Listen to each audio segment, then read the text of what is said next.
At curtain, Jim is standing at left, staring at the broken tree. He taps a pipe on it, blows through the pipe, feels in his pockets for tobacco, then speaks.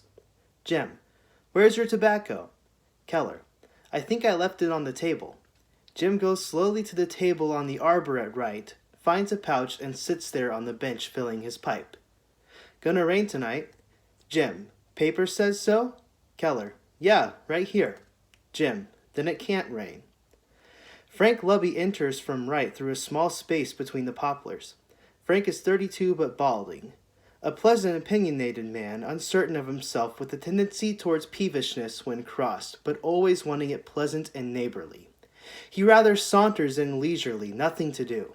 He does not notice Jim in the arbor. On his greeting, Jim does not bother looking up. Frank, hiya. Keller, hello, Frank, what's doin'?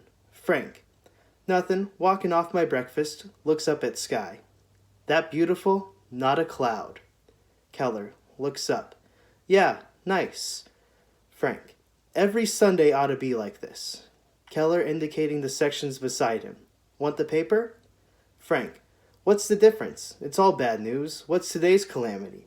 Keller, I don't know. I don't read the news part anymore. It's more interesting in the want ads. Frank, why, you trying to buy something?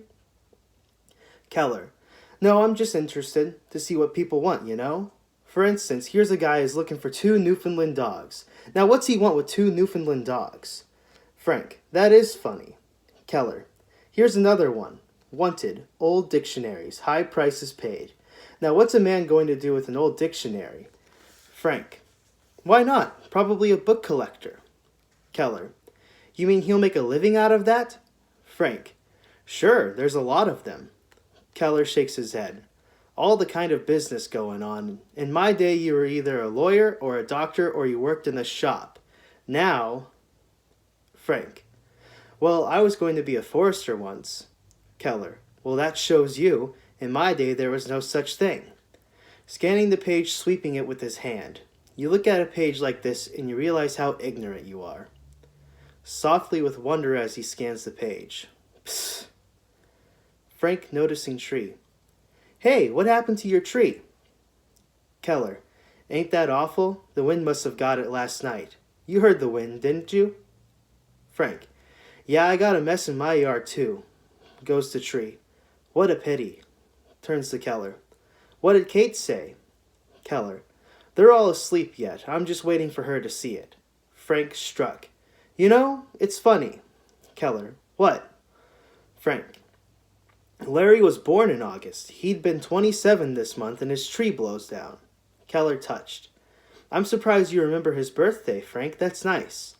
Frank, well, I'm working on his horoscope. Keller, how can you make him a horoscope? That's for the future, ain't it? Frank, well, what I'm doing is this. See, Larry was reported missing on November 25th, right? Keller, yeah.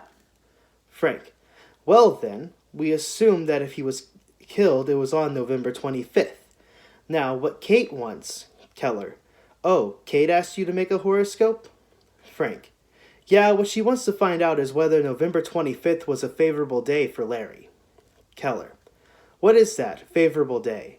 Frank, well, a favorable day for a person is a fortunate day according to his stars.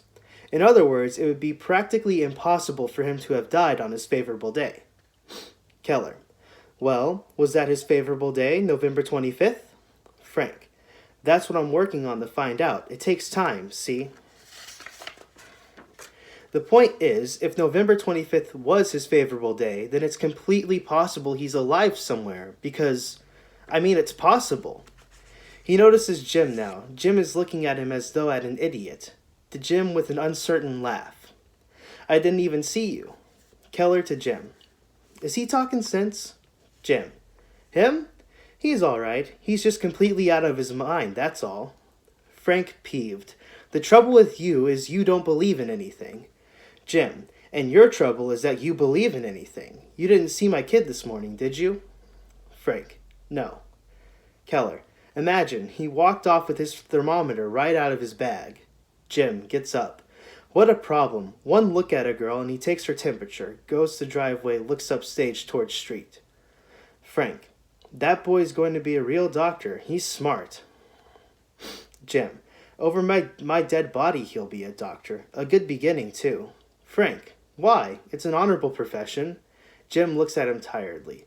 Frank, will you stop talking like a civics book? Keller laughs.